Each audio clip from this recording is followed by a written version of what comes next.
Intel is already dropping prices for their Rocket Lake Womp processors. womp. This is a bit of a womp womp moment. And this is in spite of the fact that AMD can't even manage to keep their top tier processors that Rocket Lake was supposedly supposed to compete with in stock. So let's just validate that real quick, because AMD has actually been improving CPU availability over the last little while. You can tell really our barometer is usually what it's going for used on eBay. Like that tells you how far out of whack supply and demand are.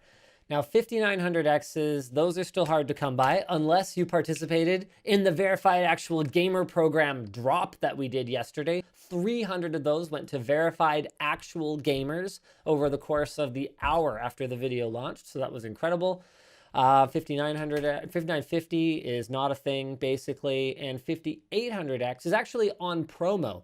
So this might explain why Intel is in dire straits here, because while AMD can't make enough of their 12 core and 16 core models, they're actually not having trouble keeping up with demand for their 8 core and 6 core models, which is exactly what Intel is up against, because they have managed to top out at 8 rather than 10 cores on their 11th gen Rocket Lake processors compared to their 10th gen processors. So the 11700K has already been dropped from $420 to $405. The did I say 11700K? I hope I did, because I meant I think that. so. And the 10700K is down almost $100 to $317. You know what's interesting though is because the 10700K and 11700K are so similar in terms of gaming performance, the 10700K with like a budget motherboard is kind of a killer value.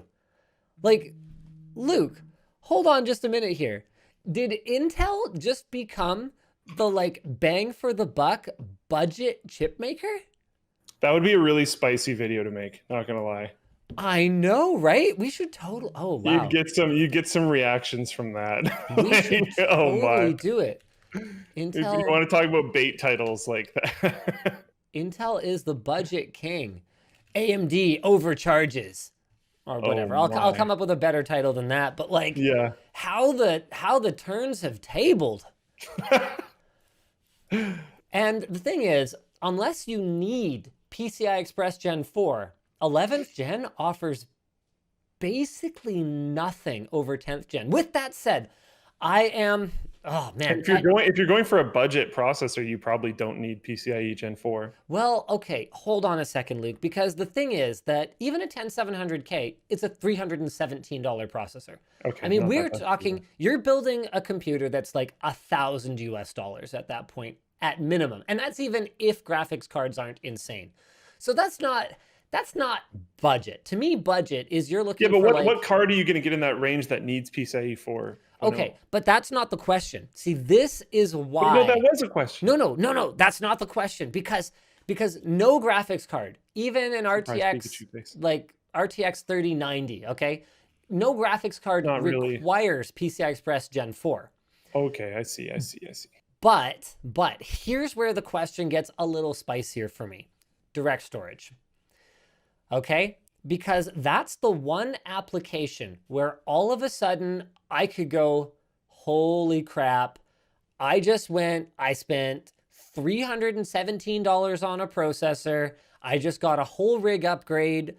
Oh no, there's a new game that came out. It supports direct storage. Direct storage is amazing in some way. Like it cuts your loading times down to a fraction, or Microsoft manages to implement that crazy balls amazing tech that Sony was talking about, where their SSD was so fast that it managed to stream textures off the SSD instead of using GPU memory. Like, if that kind of technology happens and you do not have a high performance M.2 SSD on a PCI Express Gen 4 slot, you will not be participating and you will not be able to simply upgrade your Yeah. SSD.